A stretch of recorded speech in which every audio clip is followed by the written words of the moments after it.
Kalimatin selanjutnya kami mohonkan kepada guru kita bersama orang tua kita Ad-Da'i ilallah Habiban al-Mahbub Al-Habib Abdul Rahman Ibn Ahmad As-Saggaf. Kepada beliau waktu dan tempat kami persilahkan. Sallu ala Muhammad. Assalamualaikum warahmatullahi wabarakatuh.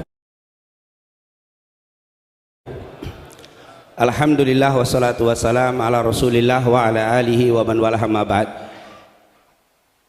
Di kesempatan pagi yang mulia ini, di bawah rintikan hujan yang menandakan banyaknya rahmat yang Allah turunkan di kesempatan pagi hari ini, di tempat yang mulia, di hadapan para habaib, para asatid yang mulia, dan juga tentunya kepada para pencinta Rasulullah sallallahu alaihi wasallam. Di kesempatan pagi hari ini saya tidak membahas ayat dan hadis nasihat seperti yang disampaikan oleh guru-guru kita, tapi saya sekedar sedikit saja mengulang memori yang pernah saya alami dengan almarhum As-Sayyid Al-Habib Hasan Ibn Ja'far As-Saggaf. Beliau pertama kali mulai dekat dengan saya tahun 2000 atau 1999, 2000, 2001. Ketika saya kembali dari Madinah, saya berdakwah di pelosok, di antaranya daerah Bojonggede, Bojong, Bogor. Saya berdakwah, beliau selalu ikut dengan saya. Oleh karena itu saya kenal dengan Al-Habib Hasan bukan saat mulai mendirikan Majelis Ta'lim Nurul Mustafa, tapi sebelum Majelis Nurul Mustafa saya sudah dekat. Mungkin di satu majelis saya seperti mengajar, tapi di luar majelis beliau adalah sahabat saya yang luar biasa. Dari 20 sampai 2024 ini saya mengenal beliau yang tidak berubah, ada 3 sifat. Dari sejak saya kenal hampir 25 tahun yang lalu, tidak berubah 3 sifat. Yang saya yakin dengan 3 sifat ini beliau menjadi seperti yang kita lihat saat ini. Bahkan bisa mendirikan majelis atau Majelis Ta'lim Nurul Mustafa, masjid yang kita berada di dalamnya, dan semua yang hasil dakwah mereka ini luar biasa. Apa 3 sifat itu? Yang pertama, beliau ini memiliki hati yang sangat bersih. Dari zaman saya kenal beliau, tidak ada hasut sama seseorang pun, apalagi sama ustadz, sama kiai, sama ulama. Walaupun tidak sedikit ustadz, kiai, ulama, bahkan juga mungkin habaib yang waktu itu mencibir dengan beliau, tapi beliau tetap hatinya bersih. Mungkin ada orang yang begini begitu, ketemu dia, kita menghindar saja, kita tidak mau bertemu dengan beliau, tapi tidak pernah mengungkap apa yang ada dalam hati. Saya teringat dengan para ulama terdahulu. Para ulama mengatakan, seandainya kami disuruh memilih oleh Allah antara menjadi alim atau memiliki hati yang bersih, kami akan memilih hati yang bersih. Beliau memilih hati yang bersih. Walaupun jangan dilihat ilmu, karena ilmu itu kan alat untuk membersihkan hati. Dia sudah membersihkan hati dari zaman yang saya kenal. Karena di hari kiamat bukan orang alim yang diterima dengan baik oleh Allah, tapi yang diterima yauma la yanfa'u malun wala banun illa man atallaha biqalbin salim. Saya kenal beliau memiliki hati yang sangat bersih. Satu kali pun saya nggak pernah beliau menjelekkan fulan, menjelekkan fulan, maupun orang itu mungkin terang-terangan menjelekkan beliau, tapi dia tidak pernah mengatakan itu. Subhanallah. Mungkin kita tahu mendengar kasus-kasus yang pernah terjadi sama beliau. Saya bertemu beliau dengan di Mekah. Bagaimana Bib? Kalau Bib, nanti juga akan berlalu. Subhanallah. Mungkin kalau saya sendiri mungkin tidak akan pernah sabar untuk menghadapi itu. Inilah Al-Habib Abu Bakar, yaitu Syekh bin Abu Bakar bin Salim pernah mengatakan itu. Seandainya Allah berikan pilihan kepada saya untuk memiliki ilmu yang banyak atau memiliki hati yang bersih, saya pilih hati yang bersih. Beliau memilih hati yang bersih. Sekali lagi, ini merupakan intisari daripada ilmu. Seandainya kita punya ilmu yang banyak tapi hati tidak bersih, tidak akan menerima sambutan yang baik di hadapan Allah. Beliau mengambil intisari daripada ilmu. Yang kedua, yang tidak berubah dari zaman saya kenal sampai saat ini, apa itu? Beliau sangat-sangat bakti sama orang tuanya. Bahkan setelah meninggal tidak berubah, bahkan bertambah.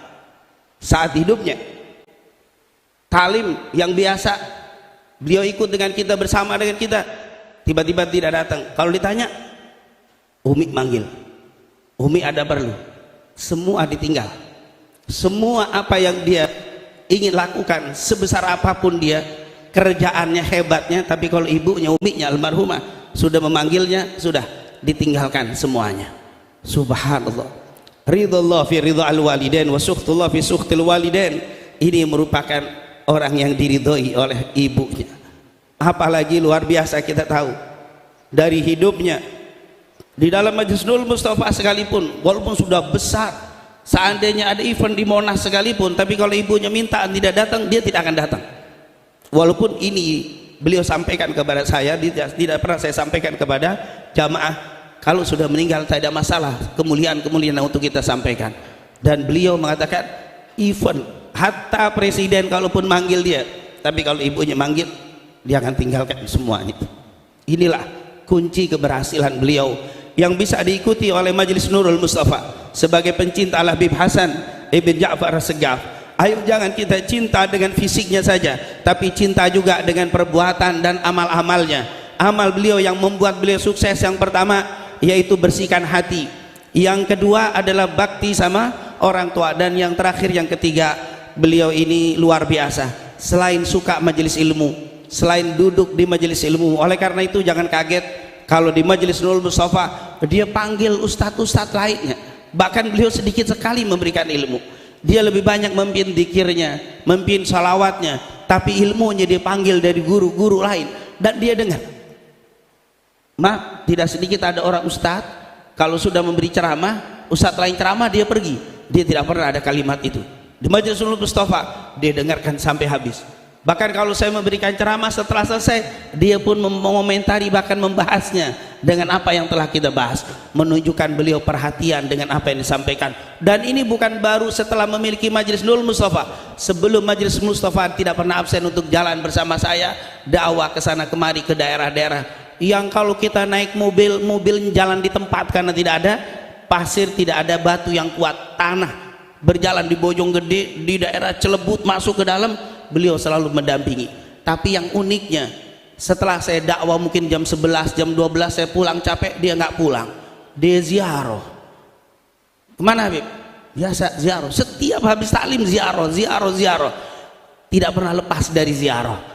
Maka dia bilang keberhasilan setelah sukses tidak lain dan tidak bukan berkah para ulama, berkah ziarah.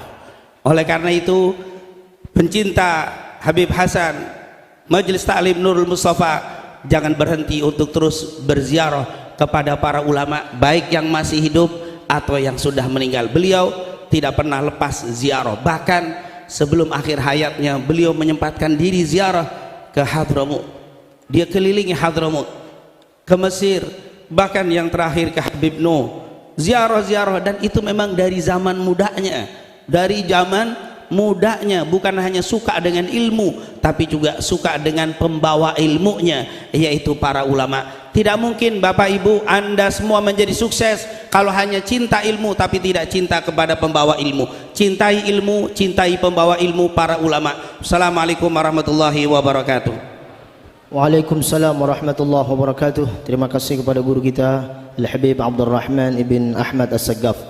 Untuk kalimat-kalimatin selanjutnya 5 menit kami mohon kepada guru mulia kita Habiban al-Mahbub Al-Habib Ahmad Ibn Naufal Ibn Salim bin Jindan. Kepada beliau waktu dan tempat kami persilahkan. Sallu ala Muhammad.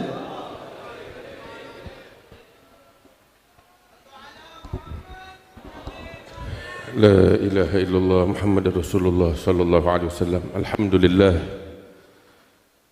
al-baqi ba'da fana'i khalqih. Allahumma salli wa sallim ala Sayyidina Muhammadin wa ala alihi wa sahbihi ajma'in, amma ba'd. Hadirin yang dimuliakan oleh Allah Subhanahu wa ta'ala, setiap dari kita akan dipanggil oleh Allah Subhanahu wa ta'ala. Dan saat kita dibaringkan di perbaringan kita, saat itu kita akan menyadari bahwasanya dunia semua tidak ada artinya, harta dan kedudukan tidak ada artinya. Yang berharga adalah ketulusan kita dan kejujuran kita kepada Allah Subhanahu wa ta'ala. Al-Habib Hasan bin Ja'far As-Saqqaf yang selama ini kita kenal, tadi kita dengar dari Habib Abdurrahman dan dari yang lain-lainnya. Saya juga kenal beliau dari sejak saya kembali dari Hadramaut tahun 2000 atau 2001. Beliau juga sering nginep di tempat kami di Al-Fakhriyah dari sejak merintis Majelis Nurul Mustafa. Beliau orang betul yang Habib Abdurrahman bilang, nggak nyimpen apapun, kebencian, kedengkian di dalam hatinya kepada siapapun. Yang ada kebersihan hati, ketulusan hati, dan ini adalah amal beliau yang insya Allah beliau akan bawa menghadap kepada Allah Subhanahu wa Ta'ala. Hadirin yang dimuliakan Allah Subhanahu wa Ta'ala, yang paling penting dari ini semua, kita semua akan meninggal dan ini memang sunnatul hayah. Kita hidup pasti kita akan mati. Kullu nafsin dha'iqatul maut. Tetapi yang ingin saya ingatkan kepada jamaah sekalian adalah apa yang selama ini dirintis oleh Al-Habib Hasan bin Ja'far As-Saqaf jangan sampai berlalu dengan wafat beliau. Tugas kita, kewajiban kita tetap melestarikan apa yang selama ini beliau bangun, apa yang beliau selama ini beliau rintis. Majlis Nurul Mustafa, majlis-majlis beliau tetap dihidupkan, tetap dihadiri, ambil manfaat. Insya Allah makin banyak, makin makmur daripada majlis yang beliau rintis ini. Sebab apa yang didirikan di atas pondasi takwa akan tetap diabadikan dan dipelihara oleh Allah Subhanahu wa Ta'ala, Tuhan yang maha abadi. Oleh karena itu hadirin, seperti yang dahulu Sayyidina Abu Bakar As-Siddiq katakan, man kana ya'budu Muhammadan fa inna Muhammadan qad mat wa man kana ya'budullah fa innallaha hayyun la yamut. Orang yang menyembah Muhammad, Muhammad sudah mati, tetapi yang menyembah Allah, Allah hidup abadi. Jamaah Majlis Nurul Mustafa yang menyembah Habib Hasan, Habib Hasan sudah mati, tetapi yang mencintai Habib Hasan, yang mengenal perjuangan beliau dengan jujur dan tulus, akan tetap terus melestarikan perjuangan beliau dan memakmurkan majlis-majlis yang selama ini beliau rintis. Sebab yang kita sembah adalah Allah Subhanahu wa Ta'ala, dan apa yang kita lakukan tulus untuk Allah Subhanahu wa Ta'ala. Mudah-mudahan Allah mengangkat derajat beliau dan Allah berkahi anak keturunan beliau, sehingga mereka, anak-anak beliau, saudara-saudara beliau bisa terus melanjutkan perjuangan yang selama ini beliau lakukan, ya Rabbal Alamin. Ini yang bisa saya sampaikan. Wassalamualaikum warahmatullahi wabarakatuh.